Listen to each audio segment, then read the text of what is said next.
Hey, what's up? How's it going, you guys? This week is a little different. This week is not going to be too much of a humor video. It's going to be more of a informing video. And here's why. December 16th, 2010. I was about 6 years ago. Big life-changing day. 6 years ago that day, I was diagnosed with type 1 diabetes. I'm sure I've probably said something about it in passing, but I've never really talked about it. A week prior to that, I had been having some really weird symptoms, like I constantly had to pee. I was always really thirsty. I was having trouble focusing in school, which was weird because I'm a pretty good student. Just a lot of really weird stuff was going on. We thought it was something that was related to another medical problem that I have because I'm just filled with medical problems. We went to my doctor and he had me, pee in a little cup because he's like, oh, it's probably something to do with your kidneys again because I've had kidney problems since I was 3 years old. And he sent me back, did that, went back into the room, and he came in and said that he had called Children's Hospital and that I needed to go in immediately because my ketone levels were high and he was thinking that I had type 1 diabetes. And me and my mom and my sister who was there with me, we were just like, no way, that's not, no. See, like, that's not a thing that's happening, no, it's not that. And so he kind of explained to us what it was in a brief way, and he said, look, this is an emergency. Something bad could happen if you don't get there really soon. So I came home, packed a bag, and off I went to the emergency room. Now, when I was 10 years old, I was terrified of needles. I hated needles. I could not take needles. So what's the first thing they did as soon as I got there? They took blood, checked my blood sugar, and gave me insulin shots.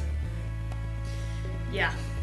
So I got admitted into a room after they had checked me in. Of course, I was crying at this point because I just got stuck with all these needles. And this guy came in and explained what he thought was going on. He said we were going to get tested. And he was a pretty positive guy, so he was like, oh, don't worry, I'm sure we'll get you out of here in no time. I'm just trying to keep my head up. I'm watching all the Christmas specials on Nickelodeon, the Big Time Rush, and iCarly and the Victorious, because let's face it, those shows were lit. A few hours had passed, nobody had come in until this guy came in with this really upset look on his face. And I remember looking at him and I was like, so, I can go home now, right? I'm just sick or something. And he said, no, I'm really sorry, but you have type 1 diabetes. Just remember, I didn't really know what that meant, so I was like, okay, so what medicine do I have to take to get rid of it? And that's when he explained to me that this isn't something that ever goes away, and that it is life-changing, and that I have to learn about it, and that it's just something I'm gonna have to learn how to deal with. And he explained, how every single day I'm gonna have to poke my finger, get blood, check my blood sugar at least 4 times a day. He explained to me that anytime I eat something with carbohydrates in them, that I had to take a shot. And this, you're telling this to a 10-year-old who's had to deal with medical stuff, but never anything this big. My world was already collapsing down around me because I was so scared. I just didn't know what I had. I didn't know what was wrong with me. I felt like I did something wrong, even though all these nurses and doctors kept telling me this isn't anything you could control. I still felt like I was doing something wrong. And then a few hours after that, I was still sitting in the emergency room. They were waiting to get me into an actual admitted room. I had to stay there for a few days so they could teach me about stuff. And my parents had left the room for a little bit, just for 15 minutes, and they came back in, and they were also really upset. And I figured, they're upset because, now their daughter is a type 1 diabetic. And that turns out that was not the case.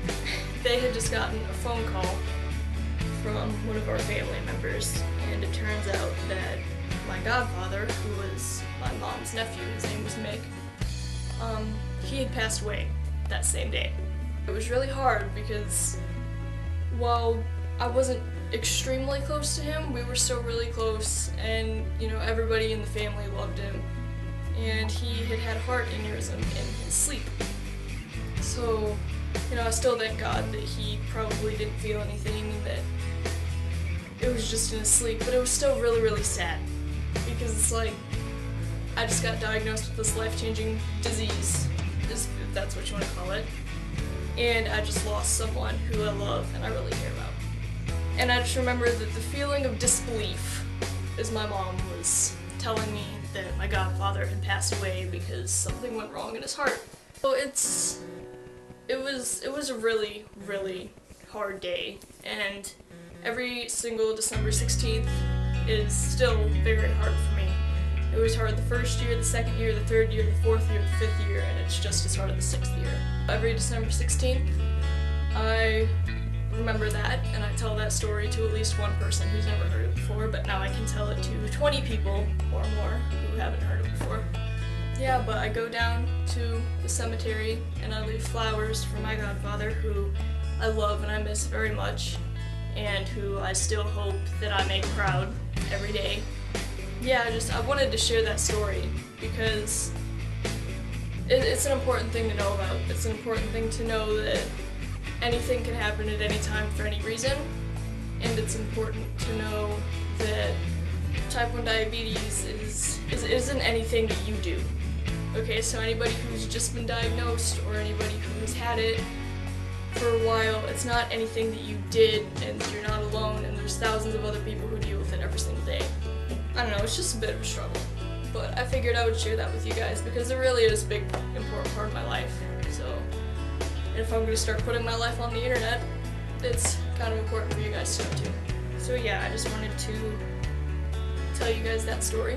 6 years later, I have my neat little insulin pump, which does most of the work for me. It makes life a lot easier for any type 1 diabetics out there who are thinking about it. It makes life easier. Expensive as crap, but I suggest you get one. That's all I have for you guys this week. So, I'm not trying to search for attention here, but Friday is going to be quite the day for me this week. So I'm sorry this video wasn't funny and woohoo, let's make jokes and watch only make a fool of ourselves. No, this video was a bit more serious, but sometimes it has to happen. So, I will see you guys next week. Make sure you give this video a like if you like my story. Subscribe if you feel like that's something you want to do. Share it so your friends can see it. Maybe I can inspire some other people and get my story out there so people know that they're not alone if they're being diagnosed with type 1 diabetes or going through loss. And yeah, that's all I got.